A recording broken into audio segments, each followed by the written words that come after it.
Winter has got us firmly in its grasp. The cold is bearable as long as the wind isn't blowing too strong. When it does, the snow will make any advance impossible in many places. In the past days, it was hardly imaginable to think about any deployment of our tanks at all. Fuel is hardly reaching us in sufficient quantities, and it's being severely rationed. Repeatedly, we received requests from neighboring units whether we could send tanks in for support. But usually that doesn't work. One morning, we are sitting in a shed next to our workshop and are talking to the mechanics about the effectiveness of our ammunition on the strong Russian KV tanks. The door flies open and the captain of the tank reconnaissance unit enters. 2 T-34s have been found in the vicinity, which apparently had been abandoned, or they are junk. Now he's looking for tank crews who have some experience with this model to possibly attempt a recovery. Now, I as a tank gunner have no clue how to drive these things, but the turret drive and the main gun I could probably control. In no time. 2 crews have been found and 4 sleds are loaded up fast as possible, including a few barrels of diesel fuel. A security detail is ordered to accompany us. For almost 2 hours, we then drive through the white desert until we can spot some movement at the edge of a woods. There, the 2 tanks are sitting, but abandoned they are not. There appears to be a truck and a few Russians are running back and forth. We come to a halt. Our infantry soldiers jump into the snow. Quickly, our comrades bring 2 machine guns in position. We spur on our horses to attack the enemy in the flank. A short time later, one of our machine guns opens fire. The Russians offer sporadic resistance. We jump off our sleds and throw ourselves into the snow 50 meters away. I hold onto them with my carabine. One Russian after the other is eliminated. After a short time, we see a white rag in a Russian's hand, so we cease fire. Cautiously, we approach the guys and are then able to take 4 men prisoner. 2 wounded and 4 dead Russians are lying in their position. We suffered our own losses. The non-commissioned officers died from a headshot. 2 men suffered gunshot wounds, but none life-threatening. 2 horses have also been hit, and we relieve the poor creatures from their suffering. 2 men are delegated to cut up the horses and take the meat. We interrogate the Russians and find out that they themselves were from a repair unit and were supposed to recover the tanks. That's why their resistance had been only reluctant. They already had managed to make 1 tank drivable again. With the other, the fuel lines still need to be fixed. Without much hesitation, we let the Russian patch up the tanks and report by radio that we make our way back to our own main battle line with the captured tanks shortly, so that our own Air Force won't suddenly show up and throw something on top of us. We've brought some large aerial recognition flags along and placed them clearly visible on the rear of the T-34s. After 3 hours, we are ready. 2 sleds in front, then the 2 T-34s. On the last tank, we attach the 2 remaining sleds. And the truck is also coming along. It can follow nicely in the snow-cleared paths. In the truck are some spare parts that we certainly will find useful. I myself am sitting in the lead tank with 2 Russians, and I have to keep them both in check. It's tight, this crate, because our own driver and a radio man are sitting with us in the fighting compartment. Right away, we're supposed to make ourselves familiar with the technology and study it. The entire technology inside a T-34 appears to be rudimentary but efficient. Nevertheless, we have to stop 3 times and start the tanks anew. Apparently, something there isn't quite right. Toward evening, we arrive in our sector and report our raid to the Vice Unit Commander. He is highly elated since he has previous experience with captured tanks and knows about the effectiveness of the enemy tanks. The wounded are brought back to the main dressing station. The dead non-commissioned officer is supposed to be laid to rest at the field cemetery tomorrow. We drive the tanks over to our repair workshop and lock up the Russians in a shed. They are still needed. We hope that we can learn something from them. The next morning, we are sent back over to the captured tanks. Together with the Russians, a few more repairs are performed and indeed, German crosses are painted on the turrets. The Ivans have agreed to train us on the tanks and are hoping to be able to remain with us. All that's probably better than a POW camp. Fortunate for me because I'll be able to improve my Russian. Now, however, I regret volunteering for the recovery mission because now I'm ordered to be part of this new captured tank unit and supposed to go along as a gunner in a T-34. My own tank crew isn't too excited and my commander does not like the taste of this either. But when the captain wants it that way, then there is no other way. The next days pass with training in technology and test drives in our sector behind the front lines. Our supply train brings up diesel fuel and ammunition for the Russian tanks. Enough of that had been captured, now we are able to put it to use.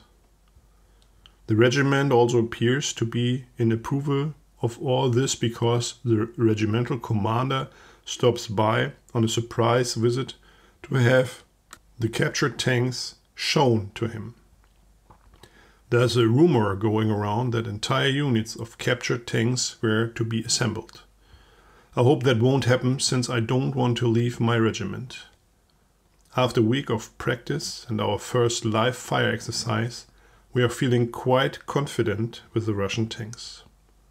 Doesn't take long and we are once again supposed to report for a counterattack on Hill 224.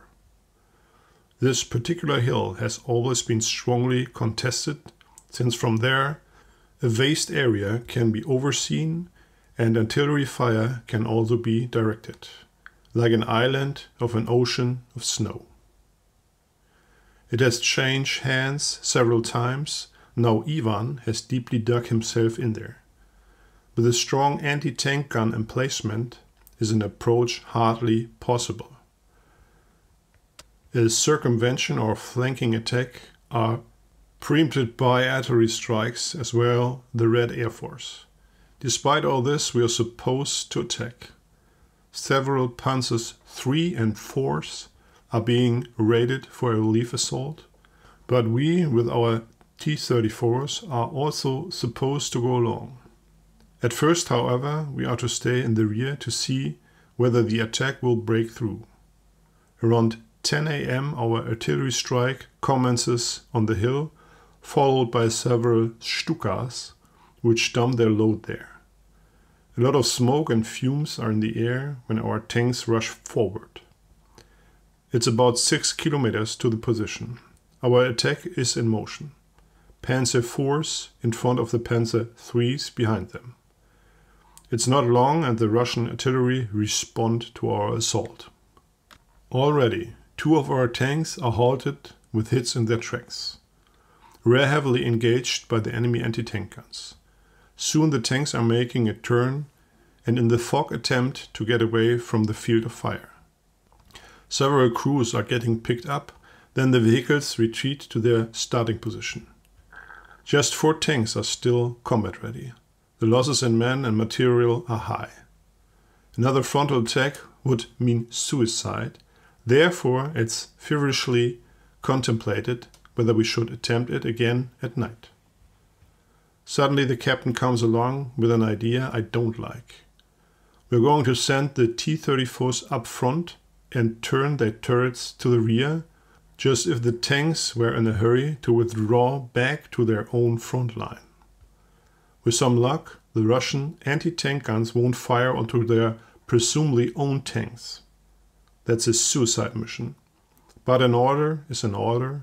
Therefore we get ready and dusk is slowly setting in. The German crosses are quickly whited out, then we rush forward.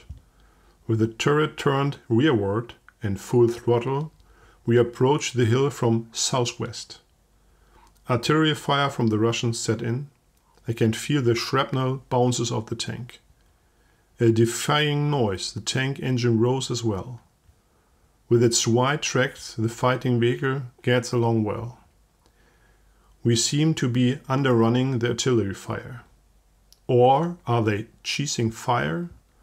I anticipate the first anti-tank hit at any moment.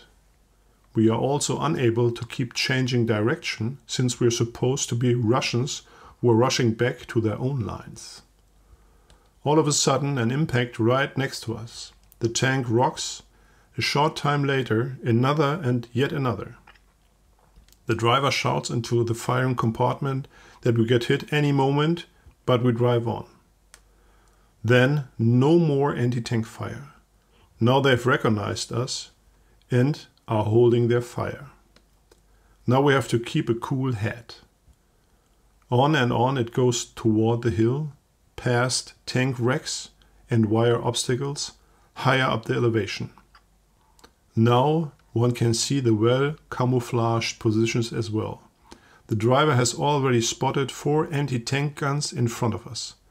Apparently they are letting us come through. Despite the cold, I'm completely drenched in sweat. We drive slower and are being guided through roadblocks and impact craters. Now the commander gives the order. We turn our turret to the front. In the midst of all the Russians, we are firing with machine guns and tank cannon into the enemy positions. The brown bodies are flung about. We are aiming for the anti-tank emplacements. The second tank took a left turn and it's cleaning up there. The first anti-tank gun is eliminated. On to the next. Bullets bounces off our turret. Hand grenades explode next to the tracks. Through the gun scope, I spot an anti-tank rifle going into position. I pull the trigger. Only a blackened crater remains of the 2 riflemen who try to stop us. The next anti-tank gun is acquired. In a wild panic, the Russians attempt to turn their heavy guns around, but their emplacement won't allow it, and already the anti-tank gun and its crew are torn to shreds. Shot after shot, I'm firing into the enemy ranks. More and more Russians die from our fire. Many try to escape, but nevertheless are getting caught by our machine gun bursts. Another anti-tank gun is destroyed. We hope our other T-34 is just as successful.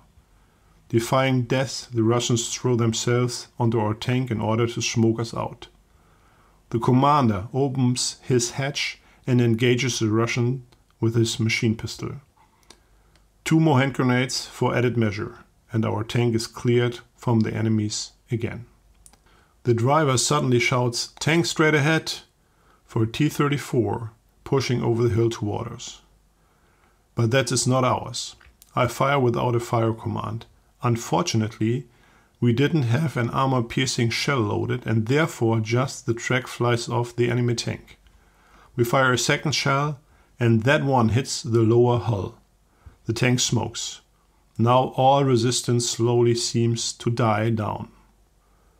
The commander glances through the hatch and can see our troops advancing. Apparently, we succeeded.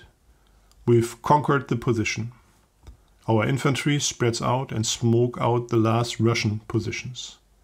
We have the hill in our hands. I hope it will remain like this for now. One could get used to the T-34. It performed well in battle, and the other T-34 made it as well as it's slowly approaching in our direction. What a ride on the razor's edge.